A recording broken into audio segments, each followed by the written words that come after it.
Alors, tout le monde, bienvenue au segment maintenant de l'entrevue de la semaine présentée par Gagné Sport. Cette semaine, on a la chance d'avoir avec nous un joueur que les gens connaissent peut-être un peu moins, mais qui devraient connaître, un joueur de football des Gaillards de Jonquière en Division 3, un joueur d'origine française, Mike Diamona. Bonjour, Mike.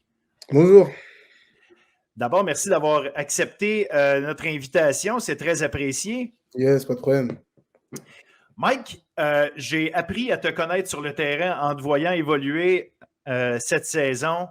Joueur de ligne défensive, impressionnant, oui, par ton gabarit, mais par le type de jeu que tu pratiques.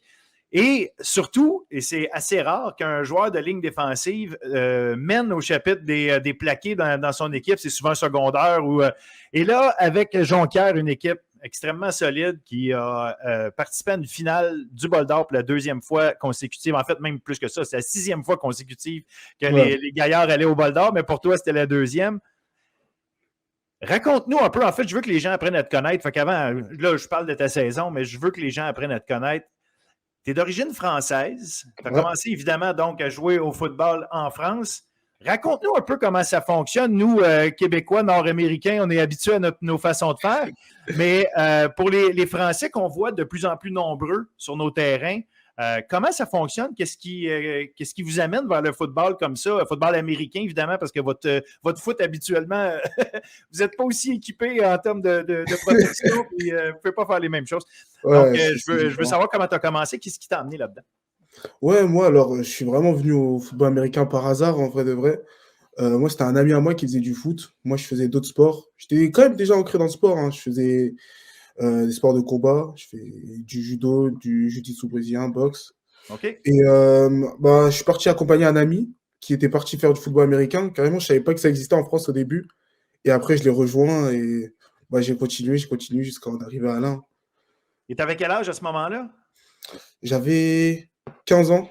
15 ans? 15 ans, ouais, environ. Tu étais déjà un sportif dans l'âme et relativement accompli dans le sens où Ouais, tu faisais ça beaucoup. faisait longtemps que je faisais du sport, ouais. Et comment ça fonctionne? Est-ce que c'est des équipes qui sont installées dans les villes? Est-ce que ça fonctionne avec l'école? Comment ça fonctionne le football en France? Et à quel point, justement, il y a beaucoup d'équipes ou pas qui existent en France? Ouais, effectivement, c'est des équipes, nous on appelle ça des clubs, c'est un peu différencié de l'école. Ça se ressemblerait plus au civil. Mm-hmm. C'est différencié de l'école. Nous, par exemple, moi, dans ma ville, il n'y avait pas de club de foot, ça veut dire que j'étais dans un club d'une ville à côté. Mm-hmm. Et ouais, c'est ça. Tu peux venir t'inscrire, il n'y a pas de problème. Et vous jouez contre, évidemment, des équipes de d'autres villes. Ouais, exactement. OK. Il y a plusieurs types de divisions. On a les divisions de région, tout ce qui est régional, voire départemental. Ça marche comme ça chez nous.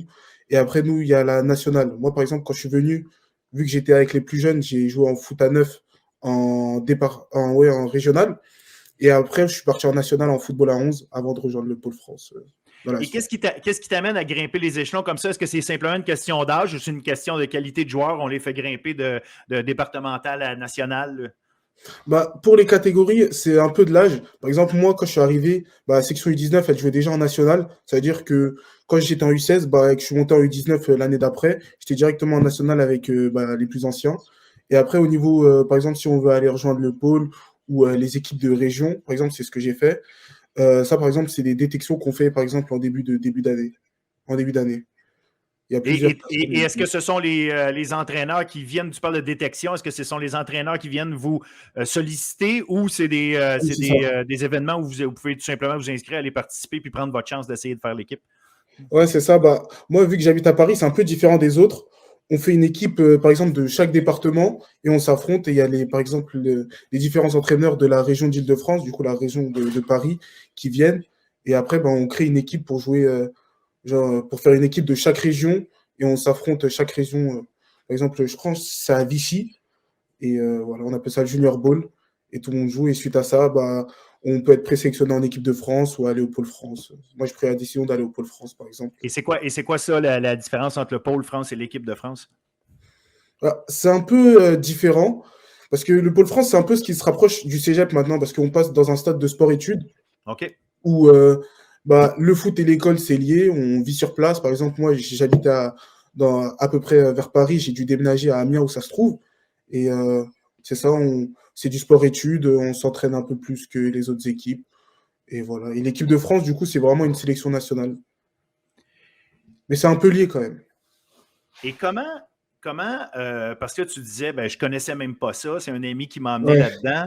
Comment c'est vu justement quand tu dis, je fais partie de l'équipe de football américain? Est-ce qu'il y a plein de monde autour de toi qui dit, ben, qu'est-ce que tu fais là? À la limite, pourquoi vous n'êtes pas porté à aller plus au rugby, tu sais, qui a quand même des similitudes ou qui serait presque plus naturel dans le sens que, bon, c'est quand même connu en Europe, là, mais Ouais. comment vous arrivez à trouver des joueurs? Parce que j'imagine qu'à quelque part aussi, le bassin de joueurs est assez petit. Avez-vous besoin de bouger, voyager beaucoup pour jouer les matchs? Ouais, c'est ça. Bah, comme tu l'as dit, hein, au début, quand on se lance dans le football américain en France, tu sais, on a plusieurs remarques. Football américain, il y a ça en France.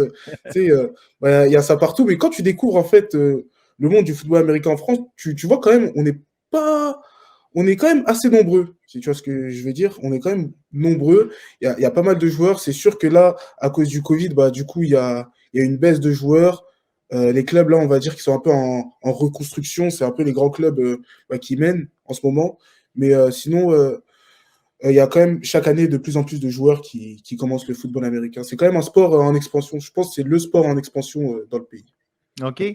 Et là, bon, tu arrives au niveau où tu arrives. Qu'est-ce qui t'amène à penser, juste imaginer l'idée de venir traverser l'océan pour continuer ton football? Est-ce que ce sont des gens du Québec qui t'ont contacté? Est-ce que c'est des gens qui sont venus te voir ou c'est des gens de France qui t'ont dit il y a peut-être quelque chose d'intéressant à aller faire là? Qu'est-ce qui t'a amené justement à prendre cette décision-là puis à bouger? Bah, c'est un peu comme quand j'ai commencé le football américain, c'était quand même assez spontané.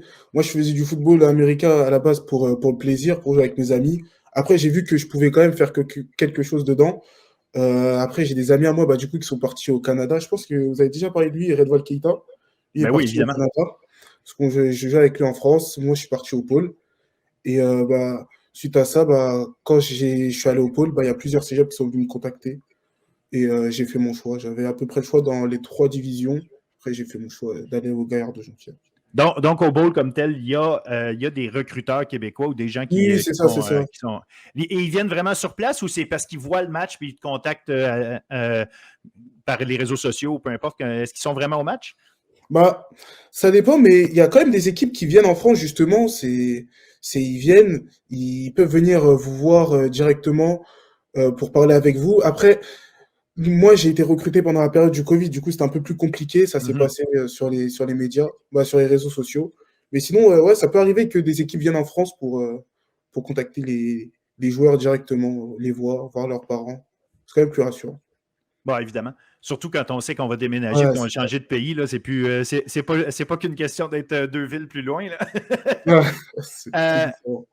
Et là, je trouve ça intéressant. Qu'est-ce qui amène. Ben là, tu as parlé de Redval Keta pour ceux qui nous écoutent, qui ne se rappellent peut-être pas qui il est. Il a été votre porteur de ballon étoile en 2021. Maintenant, il appartient au Carabin de l'Université de Montréal. Je crois qu'il est encore avec eux. Mhm. Donc, Redval, tu le connaissais déjà. Est-ce que c'est lui qui t'a attiré vers Jonquière ou comment ça a fonctionné pour ça? Bah oui, je le connaissais déjà. On s'était connus quand j'ai rejoint les Météores. On jouait ensemble à Fontenay-sous-Bois, en France. Et bah, pour être franc, quand même, il m'a quand même un peu influencé dans mon choix, parce que c'était quelqu'un quand même que je connaissais bah, dans le foot et hors du foot. C'est quand même un très bon ami à moi. Ça a quand même poussé, ça m'a quand même un peu poussé pour venir à Jonquière, mais il y a aussi d'autres facteurs qui ont fait que je suis venu au Gaillard de Jonquière aussi. Et est-ce que tu peux nous partager ces autres facteurs? Ouais, et bah, il y avait le fait surtout que c'était une équipe qui montrait vraiment beaucoup de l'intérêt. J'ai beaucoup aimé leur recrutement, comment ça s'est passé. On sent qu'il y a un réel suivi après ça, même une fois qu'on est engagé, c'est pas on est oublié jusqu'à la période d'août où on arrive pour la pré-saison. On sent qu'il y a quand même un suivi. On parle tout le temps avec eux, c'était vraiment super. Quand je suis arrivé, ils m'ont vraiment montré de l'intérêt directement. J'ai aimé et c'est pour ça que je suis parti m'engager directement. Et tu parlais de rassurer les parents. Ouais. Qu'est-ce qui rassure tes parents ou qu'est-ce qui a rassuré tes parents au moment où le choix a été fait? Puis justement, eux, comment ils ont pris juste la nouvelle de c'est peut-être une possibilité de déménager au Canada puis au Québec pour venir pour venir jouer au football? Bah, moi, au niveau de mon départ, ça s'est quand même bien passé parce que on va dire que j'habitais déjà plus trop chez moi à Paris, vu que OK. j'étais déjà au Pôle France. Je rentrais que les week-ends ou pendant les vacances scolaires. Ce qui fait que bah, mon départ, il s'est fait un peu tout seul. J'ai pas trop eu de problème. Après, c'est quand même normal, hein. Je pars à 5000 kilomètres de chez moi, je traverse un peu le continent par l'océan. Il y a quand même besoin d'un minimum de réconfort pour mes parents. Mais les coachs s'en sont bien occupés, du coup. J'ai pas trop eu de problème. En vrai. Puis une fois arrivé à Jonquière, Ouais. bon là, en fait, tu as passé 2 saisons, l'an passé, cette année. Comment ça s'est déroulé pour toi? Est-ce qu'il y a eu une adaptation ou parce qu'on tourne autour du football, parce qu'on va à l'école et au bout du compte, tout tourne autour de ça, ça reste assez simple, ou il y a vraiment une adaptation pour un joueur comme toi qui arrive de France qui vient s'installer à Jonquière? Mm. Bah, moi, je pense qu'il y ait vraiment, ouais, il y a vraiment une adaptation. Après, moi, je parle pour mon cas personnel, mais moi, quand je suis arrivé ici, bah, niveau football, déjà, euh, c'est différent quand même de la France. On joue à 12 joueurs, alors qu'en France, on joue à 11 déjà. Et même la façon de jouer, elle change quand même. Il y a quand même une petite période d'adaptation. Après, on peut quand même essayer de s'adapter. On s'adapte quand même. Si on suit bien ce qu'on fait et qu'on fait confiance bah, au staff, on peut quand même s'adapter assez vite. Après, niveau scolaire, moi, vu que j'étais déjà au Pôle France, je savais déjà un peu comment ça marchait, le fait que le sport soit lié avec les études. Ça veut dire, je connaissais, on va dire, un peu le processus. C'est Mhm. vraiment surtout au niveau footballistique que ça changeait. Puis partir de Paris, une grande, grande ville, et arriver à Jonquière, qui est quand même Ouais, c'est différent. un pôle, mais dans une région, puis Ouais. c'est une belle petite ville, c'est sympathique, on manque de rien là-bas, pas du tout, mais ça reste que c'est pas des grandes villes comme Paris. Est-ce que ça aussi, ça faisait partie d'une adaptation? Ouais, c'était clairement une adaptation. Ben, on arrive de Paris avec ben, un peu notre train de vie parisien. Euh, ça change quand on voit que, par exemple, les commerces ferment plus tôt ou plein de choses comme ça. Tu sais, des choses un peu basiques que nous, on peut retrouver à Paris, même à Montréal. Quand je vais à Montréal, je vois que c'est quand même un peu comme Paris, mais Oui.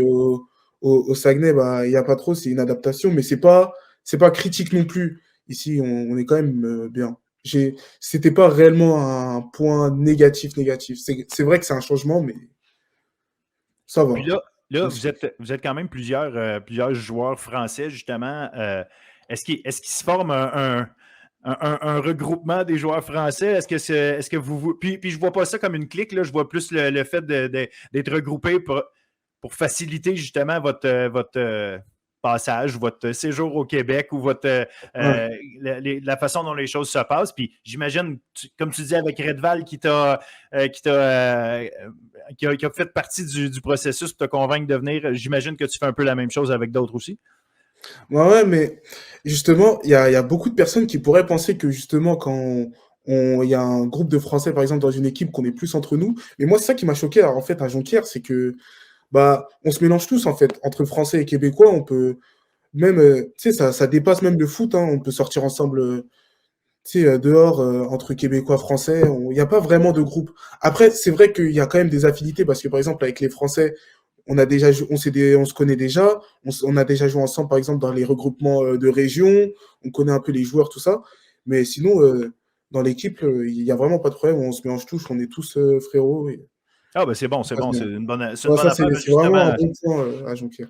Ça doit faciliter en plus tout le reste là, du fait que tu n'es Ouais, pas fié uniquement sur les 3 ou 4 que tu connais plus, mais tu arrives à te débrouiller avec les autres. Et, et, et parle-nous justement de ces saisons-là que tu as jouées au niveau football. Comment ça s'est passé? Comment tu as aimé ton expérience? Puis comment tu as senti que tu t'étais développé en tant que joueur de football? bah, on sent quand même que je pense avoir quand même m'être amélioré en fonction, bah, par rapport à la saison dernière, surtout ce que je voulais dire. Au début, on sent quand même qu'il y a une petite adaptation. On vient de France, c'est un peu différent. C'est le temps un peu de connaître comment ça marche le foot au Québec, le système québécois, comment il joue. On voit quand même que c'est pas mal différent. Mais une fois qu'on s'adapte, ça va tout seul, ça va tout seul. Il suffit juste de s'entraîner, de ne pas lâcher, d'être constant et ça déroule tout seul. Et venir ici, justement, est-ce que c'est perçu par les Français qui viennent ici comme une occasion d'améliorer encore plus son niveau de jeu? Est-ce que c'est perçu comme, OK, on va aller là et c'est le niveau supérieur ou si tu avais continué en France, tu aurais pu vraiment continuer à te développer au même niveau, je pourrais dire, quand je dis même niveau, là, à la même vitesse ou comment c'est perçu justement par les Français? Est-ce que c'est vraiment, bon, OK, c'est une étape supérieure que de venir en Amérique du Nord jouer? Ah oui, effectivement, c'est totalement une étape supérieure. Là, on passe de l'Europe à l'Amérique du Nord. On sent quand même qu'il y a une différence de niveau. Ici, le football, il est pris quand même plus au sérieux. Tu sais, nous, les joueurs français, quand on vient ici, quand même, on a quand même un but de pouvoir perdurer, du coup, au Québec, par exemple, pour prendre exemple. C'est qu'on vient quand même avec un but de performer et de s'améliorer surtout, d'avoir vraiment un meilleur niveau que ce qu'on pourrait avoir si on évoluerait en France ou autre. Parce que je pose la question parce que je vois les joueurs français Mhm. exceller chez nous. Ouais. Donc, je comprends qu'on va chercher des très bons joueurs français pour venir chez nous, mais en même temps, puis je dis vous parce qu'évidemment, chaque joueur, chaque personne a sa réalité propre. Là. Vous n'êtes pas un bloc monolithique non plus, mais l'idée, c'est de dire, euh, je vois des Enzo Dioulou, tu me parlais de Redval Keta, Ouais. Hassan Dosso qui est excellent avec les Carabins. Il y a plusieurs joueurs français qu'on voit de plus en plus qui prennent une place quand même prépondérante dans les succès de leurs équipes. Donc, Oui. vous arrivez ici, mais il n'y a pas le complexe. Là. Il y a vraiment, vous arrivez Non. ici avec votre talent, puis visiblement, vous êtes capable de le faire d'épanouir, de faire épanouir ce talent-là, puis justement, euh, continuer d'améliorer, puis de vous améliorer, puis de participer au succès de vos équipes. C'est intéressant de vous arriver pas juste là en disant ben, je suis le 10e meilleur joueur de mon équipe. Non, vous êtes dans l'élite de la Ligue à chaque fois. C'est intéressant, ça. Ouais, c'est ça, bah, t'as à peu près tout dit, hein. Nous, par exemple, là, tout à l'heure, je parlais de venir en Amérique du Nord tu sais, pour avoir un plus haut niveau, mais le niveau des joueurs français, il est totalement pas à plaindre du tout, hein. Comme tu peux le voir, tu l'as dit, les meilleurs joueurs, par exemple, bah, dans les ligues, là, dans cette saison, il y a quand même des Français dedans. C'est pas pour rien, c'est que même si les différents cégeps viennent recruter des joueurs français, c'est pas des joueurs français, comment je pourrais dire, en général, ils essayent de prendre quand même des joueurs français qui se démarquent du lot, on va dire. Et après, on essaye de le montrer sur le terrain et aussi de prouver que nous, les Français, même si on vient d'Europe, même si on n'est pas des Américains, on a le niveau, on peut performer dans la ligue. Il suffit juste de nous donner l'occasion. Ben exact, puisque ça démontre probablement qu'il y a quand même des bonnes bases, un bon développement, un bon encadrement qui se fait en France. J'imagine que dans le fond, l'Amérique du Nord, c'est plus les opportunités. C'est pas tant le développement qui est offert que les Oui, opportunités pour aller encore plus loin. Là. totalement, totalement, totalement, totalement. Et là, il faut que tu me parles de vos 2 défaites en finale. Je ne veux pas aller à dire 6 défaites en 2 ans. Je vais juste me concentrer sur les 2 défaites en finale. Mhm. À quel point Beauce-Appalaches est un enjeu pour Jonquière à chaque fois. Comment c'est perçu de l'interne à chaque fois affronter Beauce-Appalaches et se dire on va finir par les battre, mais malheureusement, ce n'est pas encore arrivé. Bah nous, c'est surtout ce qui se passe, c'est que quand, par exemple, on tombe sur des équipes qu'on joue comme Bossa-Palache, par exemple, nous, en fait, on est toujours tu sais, dans le sentiment un peu d'underdog. Tout le monde pense qu'on va perdre, tout le monde pense qu'on va se faire mener ou qu'on va manger des scores. Nous, on est juste là, ok, on va pas parler, on va travailler, on va essayer de faire, on va essayer de mener, hein. Par exemple, si je prenais l'exemple du dernier bol d'or, on voyait beaucoup, par exemple, de personnes qui disaient qu'on avait mangé un score ou je ne sais quoi. On a essayé quand même, on leur a donné un bon match. Comme eux, ils nous ont donné un Oui, bon match, nous, on leur a donné un bon match. Euh, on essaie quand même, on travaille, on travaille tout le temps.